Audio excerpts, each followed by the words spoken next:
दोस्तों नमस्कार। मैं हूँ एक लेखक। मज़े की बात है दोस्तों, अच्छा वीडियो डालो तो 10 व्यूज़ 20 व्यूज़, और अभी फालतू के वीडियो डाले जाते हैं, लोगों के लाखों व्यूज़ आ जाते हैं। मैं मानता हूँ कि वो जो व्यूज़ बनाते हैं वो सारे नकली होते हैं, क्योंकि वो पैसा देकर व्यूज़ बनाए जाते हैं। मैं इस बात को जानता हूँ। तो दोस्तों मैं अभी आ रहा हूँ, 1 मिनट रुकिए। मैं सारी किताबें ला रहा हूँ, नन्नू के लिए भी ला रहा हूँ। आ रहा हूँ नन्नू।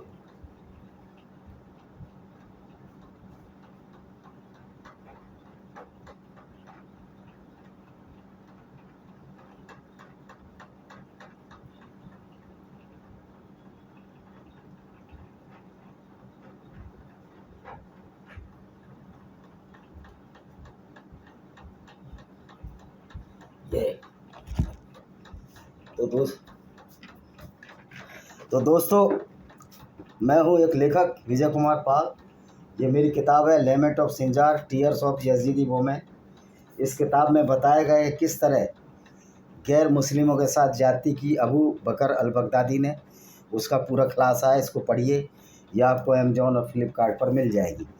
इसी तरह मेरी बहुत सी किताबें हैं। जौहर है इन इंडियन सब कॉन्टिनेंट, जिसमें बताया गया है कि इस्लाम के नाम पर हिंदू औरतों के साथ किस तरह बलात्कार किए गए। ये मेरी तीसरी किताब है लॉस्ट पैराडाइज कश्मीर। किस तरह इस्लाम की वजह से जब मीर अली हमदानी आया तो कश्मीर का विध्वंस हो गया इस्लाम आने से। ये मेरी चौथी किताब है डिस्क्रिमिनेटेड हिंदूज बाई विजय कुमार पाल। इसको भी आप पढ़िए कि हिंदुओं का किस तरह विनाश हुआ। इसी तरह ये मेरी पैरानोइया ऑफ कल्ट्स है, क्या इस्लाम वास्तव में कोई अच्छी विचारधारा है। सर्टेन निश्चित तौर पर ये इस किताब में बताया गया है। इसी तरह मेरी ब्लेंडर ऑफ ब्लेस्फेमी है कि किस तरह ब्लेस्फेमी के झूठे आरोप गैर मुस्लिमों पर लगाए जा रहे हैं। आज मेरा सब्जेक्ट भी यही रहेगा, आप इस वीडियो को ज़रूर देखते रहिए। और ये किताब है मेरी ब्लैक डॉट्स ऑफ टेररिज्म। ये भी इसमें सारे वो आतंकवादी समूह हैं जो लोगों की हत्याएं कर रहे हैं, इंसानियत का खून कर रहे हैं। इस किताब को भी आप खरीदिए, और इस किताब को भी आप खरीदिए invaders and hidden facts by Vijay Kumar Pal. किस तरह भारत की बर्बादी का सबब ये इस्लाम बना, और किस तरह से इस्लाम ने लोगों को परेशान किया, बर्बाद किया। ये सब इन किताबों में है, आप इनको ज़रूर पढ़िए। और भी 2 किताबें हैं, और 2 और हैं, वो बाद में आप जब अमेज़न पर सर्च करोगे सब मिल जाएगी। तो दोस्तों आज इस्लाम की सच्चाई बताने पर क्यों ब्लेस्फेमी लगती है। अगर नूपुर शर्मा ने बोला कि मोहम्मद ने 6 साल की आयशा के साथ निकाह पढ़ा और 9 साल की उम्र में उसके साथ रुखसती की, यानी इंटरकोर्स किया, तो इसमें ब्लेस्फेमी किधर है। देखा जाए तो कुरान से कोई बड़ी ब्लेस्फेमियस किताब नहीं है। कुरान से बड़ी कोई ऐसी किताब नहीं है जो इंसान की निंदा करती है, गैर मुस्लिम की निंदा करती है, इंसानियत की निंदा करती है, मानवता के खिलाफ ये किताब है। तो सबसे बड़ी अगर इस निंदा है तो ये कुरान और इस्लाम की विचारधारा है, क्योंकि कुरान और इस्लाम की जो विचारधारा है वो इस निंदा को प्रश्रय देती है। इसका सच्चाई इस बात पर परिलक्षित होती है कि ये किताब किसी भी गैर मुस्लिम को गालियां देती है। गालियां देने का मतलब माँ बहन की गालियां नहीं देती, यानी कि कहती है कि गैर मुस्लिम नजस हैं, पोटी जितने गंदे हैं। ये कुरान का सूरा अल बकरा चैप्टर 2 पढ़ लो, आपको समझ में आ जाएगी कि किस तरह इस्लाम दूसरे धर्मों, दूसरी विचारधाराओं का मान बंद करता है, उनकी निंदा करता है। जब ये कहते हैं बिस्मिल्लाहिर्रहमानिर्रहीम ला इलाहा इल्लल्लाह, नहीं है कोई अल्लाह के सिवाय कोई माबूद यानी बनाने वाला, वहीं पर ये दूसरी आइडियोलॉजी की निंदा करते हैं। और जो दूसरे विचारधारा को मानने वाले लोग हैं उनको ये इंसान ही नहीं मानते, उनको ये जानवर मानते हैं, उनको नीच मानते हैं, उनको नजस पोटी जितना गंदा मानते हैं। अरेबिक में नजस का मतलब है पोटी जितना गंदा। अब बताइए, कोई भी व्यक्ति जिसको पोटी जितना गंदा कहा जा रहा हो इन नेताओं को छोड़ दीजिए। नेताओं को तो अखिलेश यादव जैसे नेताओं को या किसी भी और भी नेताओं को इनको नजस पोटी जितना गंदा कहो, लेकिन इनको इस्लाम में कोई बुराई नहीं दिखेगी। न इन वामपंथियों को इस्लाम में बुराई दिखती, क्योंकि वामपंथ और इस्लाम लगभग एक जैसे हैं। वामपंथ में भी जो वामपंथी विचारधारा को नहीं मानता, उनके सैकड़ों कत्ल हुए हैं, उनके दावों को कुचल दिया गया है, उनके जीवन को अक्षम्य बनाकर उनको कत्ल कर दिया गया है। इसी तरह से इस्लाम भी, जो इस्लाम को नहीं मानते, जो मुसलमान नहीं हैं, उनको कत्ल करने की एक बहुत बड़ी साजिश का नाम इस्लाम है। हाँ, ये साजिश ही है जब पूरी दुनिया के मानव मूल्य जो कि उस विचारधारा को नहीं मानते, कुरान को नहीं मानते, इस्लाम को नहीं मानते, उनको कत्लो गारत कर दिया जाए। इतिहास गवाह है, हिटलर को भी बुरा कहने वाले करोड़ों लोग हैं। हिटलर ने 50 लाख यहूदी मारे, लेकिन इस्लाम के पैगंबर ने जो विचारधारा चलाई, जिनको कि हम मोहम्मद बिन अब्दुल्ला या मोहम्मद सल्लल्लाहु अलैहि वसल्लम के नाम से जानते हैं, उनकी निंदा करना फिर ब्लेस्फेमी कैसे हो गया? क्योंकि मोहम्मद की विचारधारा ने तो करोड़ों औरतों के सुहाग उजाड़े, उनकी अस्मतें लूटी, उनके घरों को उजाड़ा, उनके मंदिर तोड़े, उनके गिरजे तोड़े, उनके चर्च तोड़े, उनके सारे पूजा स्थलों को तोड़ दिया गया। तो फिर मोहम्मद खराब था या हिटलर खराब था? जब हिटलर का स्वास्तिक चिन्ह मिटा दिया गया, तो मैं पूछना चाहता हूँ, अभी इस्लामिक विचारधारा के चिन्ह क्यों चल रहे हैं? निश्चित तौर पर हमारी वो लड़ाई इस्लाम के प्रति इतनी तेज़ी से नहीं हुई जो होनी चाहिए थे। जब हिटलर को लोग हरा सकते हैं, जो कि बहुत बड़ा तानाशाह था, तो उससे भी बड़ा तानाशाह जो विचारधारा को चला गया, उसको हम मोहम्मद बिन या पैगंबर रसूलुल्लाह मानते हैं। क्या ये तानाशाही नहीं है? अगर आप किसी दूसरे व्यक्ति को जो आपकी विचारधारा को नहीं मान रहा, जो इस्लाम के फ्रॉड को नहीं मान रहा, क्योंकि इस्लाम में बहुत सारे फ्रॉड हैं।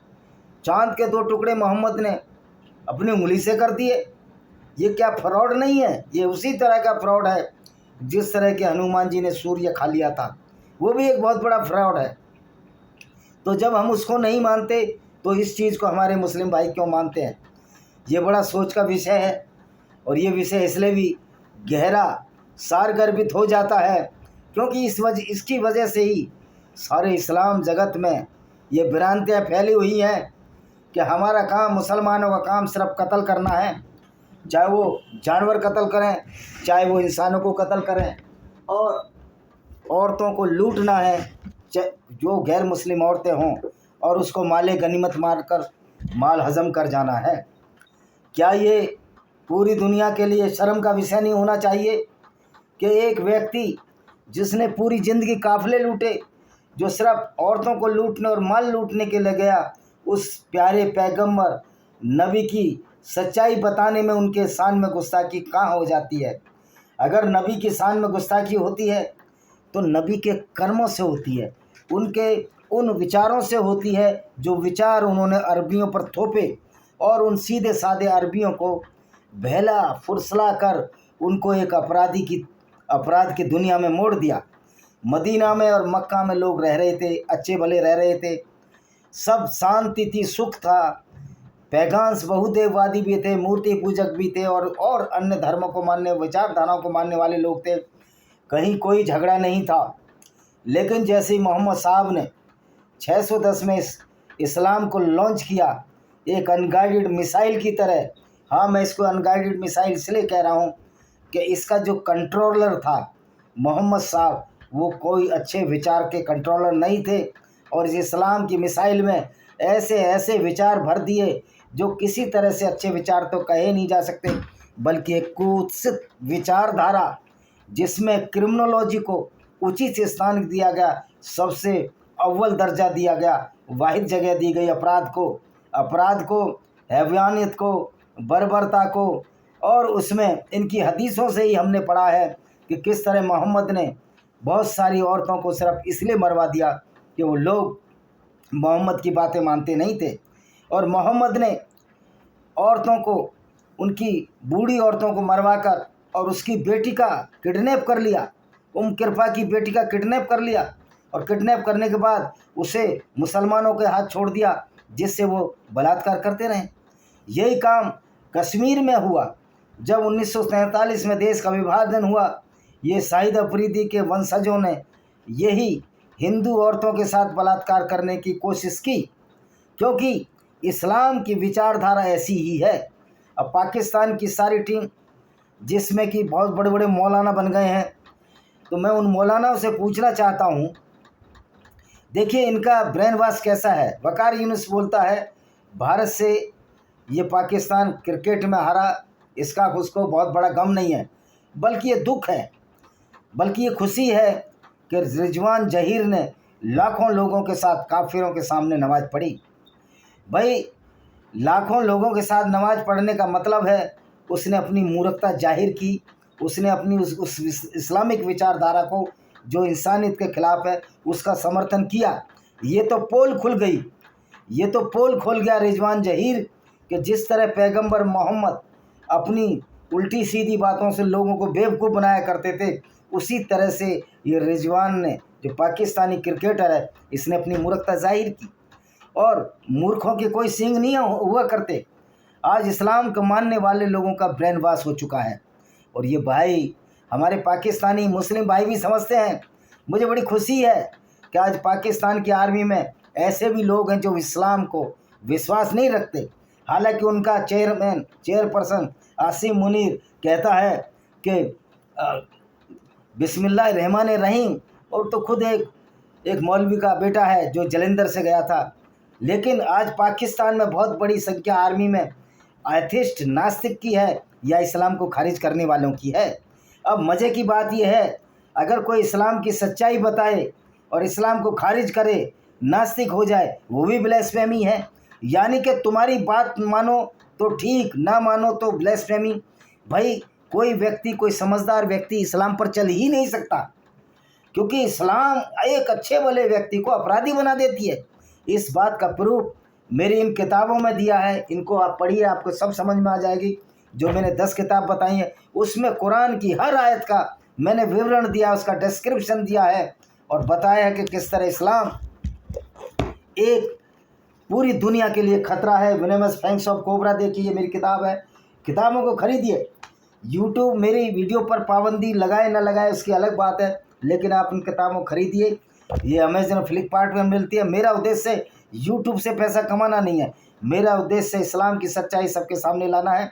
इसलिए 10 और किताब हैं, 2 किताब और आ रही हैं, आप उनको ज़रूर खरीदें। 10 तो मार्केट में है ही, विजय कुमार पाल के नाम से। कोई रुद्रा पब्लिकेशन बिलासपुर पर है, कोई शाश्वत पब्लिकेशन बिलासपुर पर है, कोई अस्तित्व पब्लिकेशन बिलासपुर छत्तीसगढ़ पर है। आप इनको ज़रूर खरीदिए। तो दोस्तों, अगर सच्चाई बताना ब्लेस्फेमी है तो इसका मतलब है इस्लाम झूठ का पायल है, इस्लाम झूठ का पाबंद है, इस्लाम झूठ का कायल है, और झूठ पर पलने वाली दुनिया ख्वाबों की दुनिया होती है। ये मानकर सो जाना कि हम तो अल्लाह के बंदे हैं, हमको जन्नत मिल जाएगी, ये कभी हो नहीं सकता, क्योंकि न जन्नत है न जहन्नुम है। आके करने लगो उधर से, न जन्नत है न जहन्नुम है। ये सब एक छलावा है जो कि मोहम्मद ने अपने फ़ायदे के लिए चलाया था। उधर शुरू कर दो, फिर इधर आ जाना, खुला रहने दो, चलाया था। और इसीलिए हम ये कहना चाहते हैं कि आप इन बुकों को, किताबों को ज़रूर पढ़िए। ये मेरी किताब है जिसमें किस तरह से ये जन्नत और जहन्नुम का छलावा बताया गया है।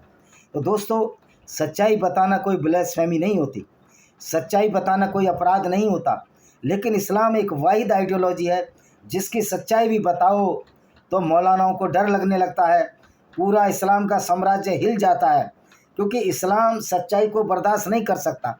जब सच्चाई कड़वी हो तो उस सच्चाई को बर्दाश्त करने की क्षमता उन लोगों में नहीं होती जो बुरे काम करते हैं, बुरी विचारधारा पर यकीन रखते हैं। पहला प्रयास मौलानाओं का ये होता है कि किसी तरह इस्लाम की सच्चाई को न बताया जाए, किसी तरह इस्लाम की सच्चाई को छिपाया जाए। इसके बहाने क्या होते हैं कि अरबी नहीं आती आपको इसका अनुवाद नहीं आता, फिर बोलेंगे मुबारकपुरी का अनुवाद बताओ, फिर बोलेंगे सही मुस्लिम बुखारी की सही मुस्लिम हदीस लाओ, फिर सही बुखारी की हदीस लाओ। और उन सब में भी जब हम अरबी में बता देते हैं इसका ये मतलब है कि बहुत से गैर मुस्लिम भी अरबी मानते हैं, तो कहते हैं फिर ये मुसलमानों को भड़काने लगते हैं कि ये जो नास्तिक हैं, जो सच्चाई बता रहे हैं, इनका सर तन से जुदा कर दो। यानी कि हमेशा डराने धमकाने की कोशिश। जब कोई इनका बस नहीं चलता तो आखिर में ये अपनी गुंडागर्दी पर उतर आते हैं। अब इनको भी समझना चाहिए कि आप 20% पूरी दुनिया का हिस्सा हो, और उसमें भी हमारे मुस्लिम भाई तो ख़राब नहीं है। मैं गारंटी से दावा करता हूँ अगर हर मुसलमान कुरान को अर्थ के साथ पढ़े, उसका पूरा परिवार इस्लाम छोड़ देगा। क्योंकि कोई भी व्यक्ति ऐसा नहीं चाहता उसका आइकॉन, उसका आदर्श एक ऐसा व्यक्ति हो जो पूरी ज़िंदगी काफिलों को लूटता रहा हो, पूरी ज़िंदगी औरतों के साथ बलात्कार करवाता रहा हो, औरतों को लूटता रहा।